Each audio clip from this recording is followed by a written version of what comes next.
When people ask about the rating of this film, given that it's a rated R film or adult rated film in other parts of the world where they use different rating systems, they assume that my attraction to making the film adult rated was for the kind of violence we could then show in the film, and also whatever blue language or sexual references we'd have in the film.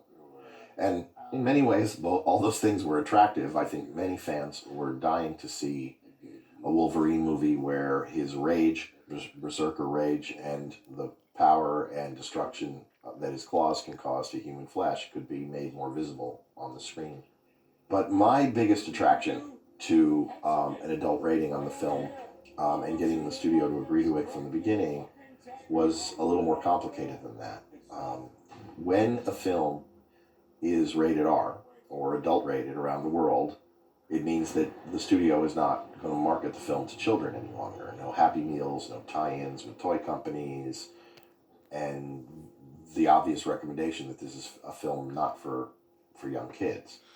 Well, what does that change for the filmmaker? It's a really interesting question. What it changes is suddenly no one's reading the script on the studio level or the marketing level and going, that scene between Charles and Logan in the tank is 6.5 minutes long. That's too long.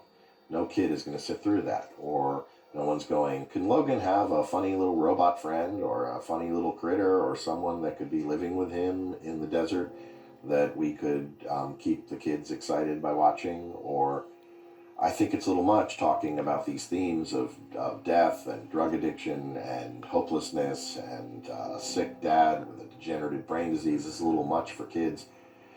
My point I'm making is that the rating, when a film is rated for adults, it means that the film can be filled with adult ideas.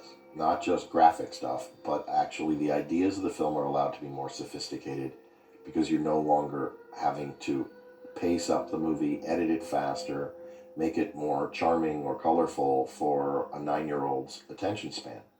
The film becomes what I'd hoped for, and I think what very much Hugh Jackman was hoping for, which was a comic book film for adults.